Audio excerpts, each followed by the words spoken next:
Open your cerebral cortex and shift your lobes into upper beta phase, because you are going to have Bitcoin knowledge transmitted directly into your vestibulocochlear. Your host of Bitcoin Knowledge is Trace Mayer, an early Bitcoin advocate since it cost $0.25, but this is not intended to be investment advice. A doctor of jurisprudence, but this is definitely not legal advice. And an investor in core cryptocurrency infrastructure, including Armory, BitPay, Kraken, and Nitagio, but this is not a recommendation of those services. Here, you get fed via direct mind download with pure and free Bitcoin knowledge.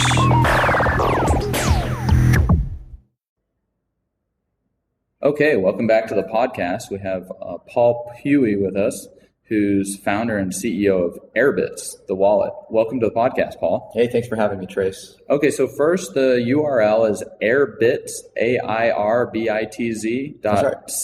That's correct, AIRBITZ.co.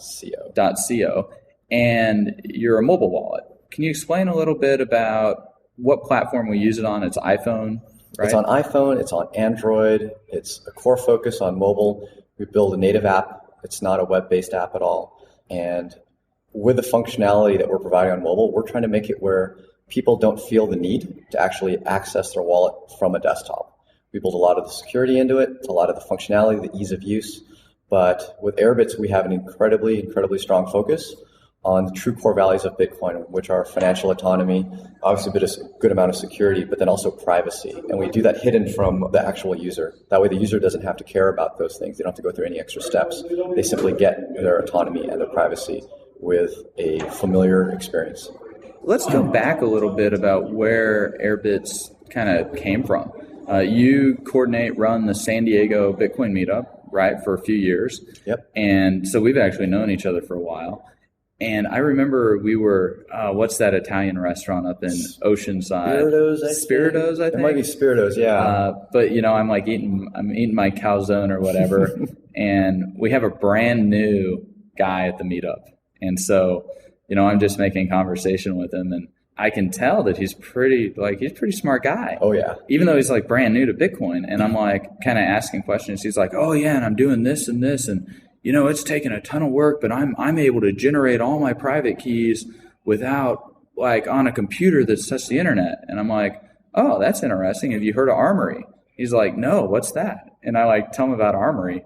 And next thing you know, he's off and running with Armory. And I see him the next time. And I'm like, oh yeah, how are things going? And he's like, oh, it's great. And I was like, you've been using Armory? And he's like, yeah. And I actually wrote a script in Python where I roll my dice on the table, and so I'm generating all my own entropy. I'm like, that is you're taking security serious. No, yeah, absolutely does. Now that's William Swanson, right? It is. He's the core developer here at Airbitz. Yep, he's a core developer. He's one of our co-founders, and he was also a core developer at the LibBitcoin project.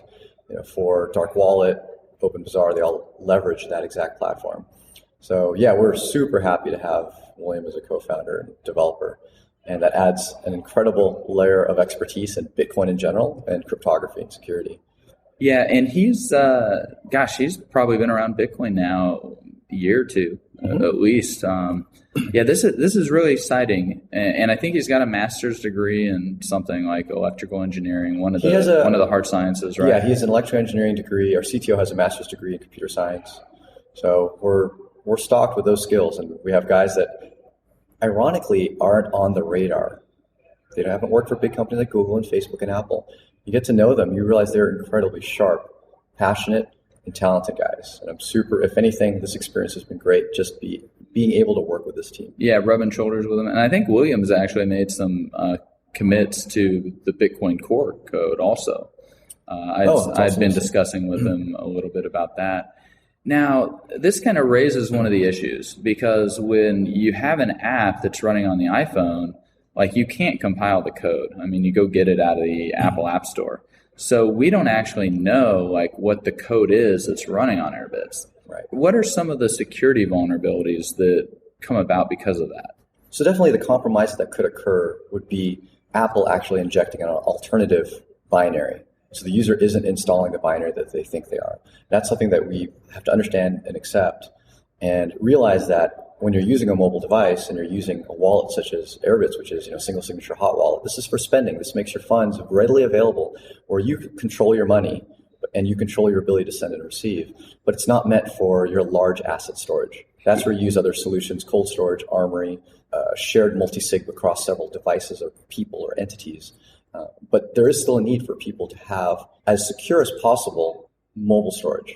Which is nice with Apple because it really does sandbox Exactly. the apps and things like that. And I think that's important for people to understand is we got different use cases. If you're securing $100 million like the U.S. Marshals or the Winklevoss ETF or the the Bitcoin Investment Trust, et cetera, like you'd use Armory. But if you're looking for an application on your iPhone for paying for dinner or something, then Airbitz could be a very good solution for this. Exactly. Now, what else is built into Airbitz that makes it even more useful for people as a mobile wallet? So we start with the actual creation of an account or a wallet. For a lot of people, pretty much 99% of the population, they've never had to back up their money. They've never had to encrypt their money. And those are very foreign concepts, and it scares a lot of people away from Bitcoin. Our take is make it familiar, make it a login, a password, and a PIN to create a wallet, which is automatically encrypted and automatically backed up. It feels like a hosted wallet, feels like mobile banking or PayPal, but it's actually true Bitcoin. The user owns their money, they own their private keys. So complete control over the generation and the storage. Absolutely. Of them. Assuming the code is running as represented coming through the Apple Store. Exactly, so long as it hasn't been compromised in that regard. So that's our take from the get-go. Like create something that feels familiar, but is true Bitcoin at heart. And then after that, we take it another step further, and we're trying to bring full financial functionality into the Bitcoin ecosystem, even above and beyond what a PayPal would give you. One of the pain points that I had as a Bitcoin user was that I had no idea what I was spending or using my Bitcoin on, because all I saw were these long, scary 30, 40 character public addresses that I was either sending money to or receiving money from, and a Bitcoin amount. I didn't know how much that was in fiat at the time I made that purchase or send or receive. And I didn't know who that was for, category. And I was a QuickBooks Quicken dork for years. And I said, we can build this into a wallet. And the great thing is, as soon as you spend money, why not tag it right then and there while it's still fresh in your head? So that's probably one of our core ease of use functionalities for people long term. And we're meeting a lot of people that have been using our wallet now for quite some time and are like, wow, I really super appreciate this type of functionality. Things like that. Having the record keeping, being able to be like, this certain amount of millibits was spent for entertainment expense, which was food. Which was or whatever. $10 at the time that I spent it. Exactly. And of course, a strong focus on privacy as well. Low-hanging fruit for privacy is you got to have rolling addresses. You got to change your addresses with every single transaction. Yeah, no address reuse. There's no address reuse. We make it hard for a user to reuse their address, and we do it all behind the scenes. Basically, you don't have to see your addresses. You just request, get a QR code, or you send and you scan a QR code. Some other ease-of-use stuff that we've incorporated on iPhone right now, you can actually send over Bluetooth, and you don't have to scan a QR code, especially if it's outdoors and the lighting's really bad. You can send a request over SMS or email. And here's a great thing we do. We basically built it almost like a personal payment processor into your wallet.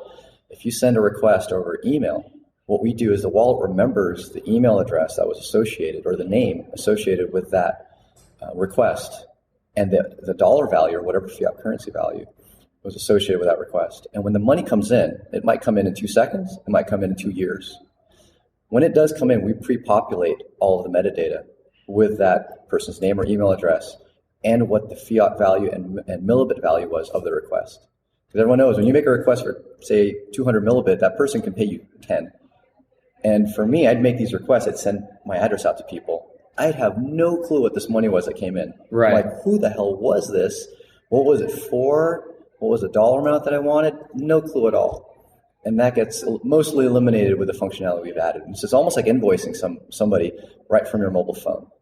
This is going to, I think, become more important, especially if we're using Bitcoin for business expenses. Exactly. Like Expensify.com, they've got Bitcoin reimbursement. And I've got a friend who's started this company called CoinReporting.com. And they build all the tax implication and accounting and software and all of this in there. And so, Airbitz could very easily be integrated with that and become a solution. so that we're doing all of our tax accounting properly. All of the transaction data that's in Airbitz is 100% private. It's encrypted by the user's login and password. We have no capability of seeing that information. But the great thing is the user can actually export it to a CSV and give it to their accountant or anyone else. Or import it to coin reporting or whatever. Exactly, import it to coin reporting, to QuickBooks Quick and whatnot. Might need some munging and whatnot, but otherwise it's at least in a format that you can handle a CSV file. Yeah, I love coin reporting because it's got integration with like 22 exchanges. And like just, Airbitz could get integrated in there. It integrates with a lot of wallets. And like, I think that's important because you brought up this point about how people are doing Bitcoin with Bitcoin when they're using Airbitz, as opposed to like blockchain.info, where we're dealing with a centralized service there. Can you go a little bit more in depth about why this is important for individuals to really be doing Bitcoin with Bitcoin, like Airbitz is? Well, first I'll give blockchain.info some credit. And with blockchain.info, most of their usage cases, you actually are dealing with Bitcoin for Bitcoin, right? They're a partly decentralized service. Like you own your own private keys, they are yours, and they're encrypted on your browser or on your device. Where Airbitz takes an extra step of decentralization is that in order to send and receive funds, you're not reliant on Airbitz as a company. You can actually log into your phone. As long as you've logged into it before and the data is on your phone, you can log in without any Airbitz servers existing. You can even go into airplane mode, punch in your login and password, and it decrypts your information. Boom, there goes your wallet and all of your transactions. And then to send money, you do obviously need internet connection, but to send it out, you don't need Airbitz servers as well. We directly access and push to several APIs and access the Bitcoin network so that you don't need Airbitz to exist to send out your money. Many other wallets say, well, you should have a backup in case anything happens to us. Blockchain will email you a backup of your wallet, which a lot of people have gotten hacked because the encryption isn't very strong on web-based wallets because the web runs in a language called JavaScript, which is inherently slow compared to native compiled code, which is what we run. And so the encryption strength has to be toned down, otherwise it would take really long to decrypt a wallet. We can really crank up that encryption strength because we're running much faster code. So in the essence of decentralization, which is what you brought up, we go through every effort to be as decentralized as possible. Now, there's some aspects of our wallet that still rely on a central server, but not for much functionality, literally to create an account. And that's it. After that, you can access the network directly. So that's the main difference, but also we fold in significantly better ease of use than a lot of the other wallets in that people are familiar with a login and a password. They're not familiar with writing down a bunch of numbers and printing out PDFs. And they can access their account from multiple devices, just like mobile banking. It doesn't have to feel any different. It's not, oh, well, you want to pair your phone? Go scan this QR code. First log into our webpage and scan this QR code to pair your other device. No, that's a very foreign usage case. No, it's just a login and password. And everything that we build from here going forward, we spend hours and hours to make sure that the technology is usable before we roll it out. We have a 2FA that we're going to roll out in a few weeks, and it's going to be the most grandma-friendly 2FA in existence. It's going to be you push a button. Nice. And that's it. There's absolutely nothing left to do other than push a button, get a pop-up that lets you know what's happening, and hit OK. And we've never seen this, and we've talked about it for hours because when we roll out a tech, we're going to make sure that everybody can use it. And that's at the core heart of Airbitz. And I don't think any company has this kind of a focus on usability while still preserving true core values of Bitcoin. True core Bitcoin. Exactly. Well, I mean, to kind of bring that up, because I've interviewed Nick Carey, CEO of Blockchain, and also Aaron Voisin, CEO of Bread Wallet. And I really like Bread Wallet, and I'd say if we're looking at a competitor to Airbitz, like Bread Wallet's probably right there. But Bread Wallet, it's super simple, super easy to use, and I've noticed it is faster than Airbitz, but it lacks a lot of these other features. It lacks like being able to tag what you were sending for. I think it lacks, I'm not sure exactly how it handles the I think it is an SPV wallet. I'm not sure exactly how it handles like dealing with other servers or things of that nature. It's an SPV serverless wallet. It accesses the Bitcoin network directly. It is a great wallet. And I give Aaron a lot of credit. He's accomplished a ton basically on his own. Right. Yeah. And he's done it all on his own. But what it doesn't have is it doesn't have this directory feature that Airbitz has. Right. Can you talk a little bit about this directory feature? Because I've actually found this directory feature to be a lot of fun. Great. I found it to be pretty darn cool. So maybe you can talk a little bit about it. Well, the directory once again came from a pain point of ours in that we wanted to use Bitcoin as a real currency. And I think that's where it will really take off long term, is using Bitcoin, or at least Bitcoin technology, as a real currency. And there were other directories out there. CoinMap is one example, and a few others. And they felt much like garage projects, like early internet days. We've all talked about how Bitcoin feels like the early internet. But we've already built technology that has done directories with far better functionality and usability and search capabilities and visual appeal than what has been out there.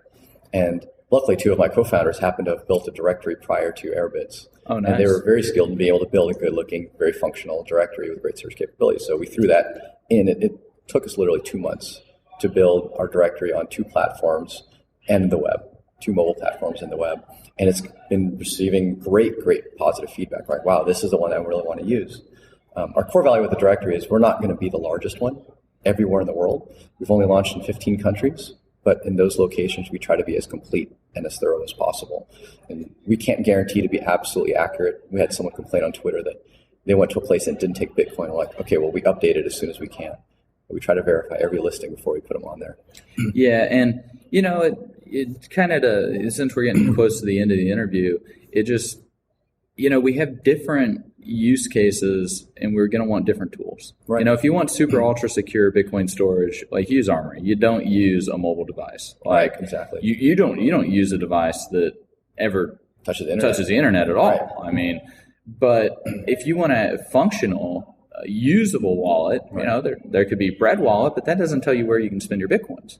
And so, maybe you want that. And that's exactly where Airbitz would fall into this. Or maybe you need a wallet because you're spending Bitcoins as an employee and you need to be able to write it off and have everything properly expensed and stuff like that. And so, I think it's very important for users of Bitcoin to kind of identify what they need in their own specific use case and then find the tool that fits best for them in that. No, that's very true. So we have that with Airbitz, and because I think we're going to continue seeing more and more wallets coming out, and they're all going to have kind of their unique selling proposition and be useful in different areas. Is there anything else that we kind of want to hit on? I mean, we've talked about security, we've talked about features, we've talked a little bit about privacy. A little bit about privacy. Let's talk a little bit more about this privacy because I don't think people understand just how much information they can potentially be leaking with their wallets. Right. And so maybe you can talk a little bit about how Airbitz really takes this privacy issue very seriously and how it's applied. Got it. So first step in taking privacy pretty seriously, obviously, is control your own private keys, where we don't see your private keys. But that's also security. Obviously, you don't want other people controlling your private keys. But second, and a lot of people don't ask this question, is does my wallet provider see my public addresses? And with any provider that can give you like SMS notifications when you receive money, well, if they can do that, then they clearly know what your public addresses are. So be wary of services that will send you an email when you receive money, because that means that they do know your public addresses. Like blockchain.info, BitGo. BitGo, exactly. They know everything on BitGo. They know everything. Any multi-sig co-signed wallet will know all of your transactions because they're co-signing on your behalf. Now, some of the more subtle aspects that people don't realize is that some of the wallets that are actually somewhat decentralized, which people consider private, such as SPV wallets, the Bread Wallet, the Andreas Schillbach Android wallet. Android. One of the faults of an SPV wallet today with our current implementations is that in order for you to access the network via SPV, you have to do it through an unencrypted connection. So you can't go SSL to a Bitcoin node out there. One of the reasons why Airbitz is using LibBitcoin, great hats off to a lot of the great work that Amir Taki has done, is that LibBitcoin has implemented a server called Obelisk, and it is a full Bitcoin node. However, a light client like Airbitz can actually access it through a secure connection. So if you compromise that server, yes, then you see everything that's going on. However, you can't man in the middle of that connection and just suddenly snoop and see all the traffic that goes through there. And soon they're going to be adding SPV support as well in a much faster implementation than what the Bitcoin D node offers. So now as we start promoting the use of the server, and it is an open source server that other people can run, and we run some servers, Dark Wallet runs some of those, and so does OpenBazaar. We can now share servers and be even more decentralized, but connect to each other through an encrypted connection. I think you'll be very interested to version 0.93 of Armory that we're we just released out for testing because we have full supernode capabilities, open source supernode capabilities running with Armory. Nice. So that's going to allow people to run their own supernodes for their own customers or like whatever. And, you know, a lot of people, they don't understand that, like, you know, if you're logging in and checking your balance on blockchain.info, you're exposing how many Bitcoins you're at least checking for. Right, exactly. And that's linked in with your IP address, which if you're not using a VPN, like private internet access that you can pay for with Bitcoins, then, I mean, you're just leaking all this information, and then they know who to kidnap. So there's actually some solutions for that. They can figure, like if you're working in a company setting and you have segregation of duties, they can figure out what the security profile is and where to compromise it or how to compromise it. I mean, we have to really take this serious, which like Armory, you know, we're running a full node or full super node that'll be coming out. And so we're never leaking any information to anybody else about the public keys, the balances we're checking on. But when it comes to a mobile app, like, is Airbitz the first mobile app implementation where we have this type of privacy feature attached with it? I can't say it's the absolute first, but I don't know of any others at this point. And some of this, you had mentioned a really great thing about whenever we query an address, we're leaking information. And every time you have a supernode, that is a concern. I don't know the implementation on Armory, whether or not you're sending a single address and saying, hey, I care about this address to that supernode. But you can run your own supernode. We're releasing software so anybody can run their own supernodes. But one more important thing that people running their own supernode is actually what is the communication to that supernode. And so LibBitcoin is in development for what are called prefix queries, meaning that instead of sending out an address to a supernode saying, hey, I care about this address, you send out a prefix of an address. So basically you can balance bandwidth for privacy and say, I want all of the information on an address that starts with these first 6 digits. And now you're shadowed by more information, and you now have plausible deniability as to which address you truly care about. So, and as long as you're not doing just the first bits, I mean, you could be, you're talking about, you know, getting back 100 different balances. Exactly. And then they don't know which balance you intentioned to query. That's a really important feature, and realize that even wallets that are, you know, SPV don't necessarily implement. With SPV, the Bitcoin D nodes use what are called Bloom filters, but not all wallets implement Bloom filters in that way, because you can implement it such that, well, you still are just querying one address. Right? So that's coming down the pipe pretty quickly for LibBitcoin. And we hopped on that project and we supported it. It delayed us many months. It was a very early project, but we hopped on it because we know that the people developing on that platform care this much about privacy and autonomy. And we're fully in line with what they're trying to build. So we can contribute to it as well. And we get that type of functionality as they start to build it, and they get what we build as well.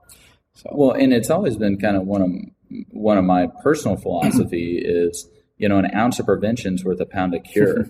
If you can prevent something from ever showing up in the database in the first place, like, why not do that? I mean, it's really kind of crazy when you think about it. JP Morgan recently hacked 76 million customer profiles. Home Depot, 55 million. Sony, hundreds of millions. I mean, identity theft is only going to continue getting worse. And like, why have any of this information appear in the database in the first place for a hacker to be able to steal? And so this is great. You know, Airbitz just takes this preemptive strike against leaking personal information. Yep, we absolutely do. Not only do we prevent leaking personal information, we don't even allow you to give it to us in the first place. Yeah, and I mean, these are the types of best practices that I think we need to see, not just in Bitcoin land, but in any type of digital transactions that we're engaged in. You know, checking emails or like our credit cards or bank statements or all of these things. Like, you know, why have the information appear there to begin with? I mean, it's really kind of crazy when you think of all the information that we give to make a payment online right now. I mean, name, address, everything an identity thief needs to steal our identity, like, is required for us to make a $5 payment online. It's absolutely absurd. And people just don't really value the privacy until they're cleaning up the mess. I mean, it takes hundreds of hours and thousands of dollars to clean up identity when you're a victim of identity theft. I mean, huge. It's just huge. Like, why make yourself that potential victim anyways? Which kind of goes to the security model that you've got behind Airbitz is, why would a hacker target Airbitz when it's decentralized, when people are probably keeping $100 or less in the wallet? Like, it's low probability that any particular device will get hacked. And even if the device does get hacked, it's a high probability that there will be a low amount of money for the thief to recover. So why would the thieves even be targeting it in the first place? I mean, that's the whole point of security. You can never make anything 100% secure. You just want to make it more expensive to hack than the value that they're targeting, or make it where they don't even know what the value is that they're targeting in the first place. And that's actually one of the data models we implement on our server. So obviously our server only holds encrypted data, but it's encrypted by the user's login and password, which can, if it's not very good, be brute forced. However, we make sure that the public addresses aren't visible and are not associated with a user's account. So that way, even if I sent you $1 million worth of Bitcoin and I saw that you're using Airbitz and I saw your public address, I go ahead and hack Airbitz servers, but I don't know where that money is. Yeah, right? So it's a great zero knowledge policy that Airbitz has. Like, if you're served with a subpoena, okay, there you go. Take everything. Take it all. Good luck. Have fun. Why do you think it is that? I mean, are these other wallets out there?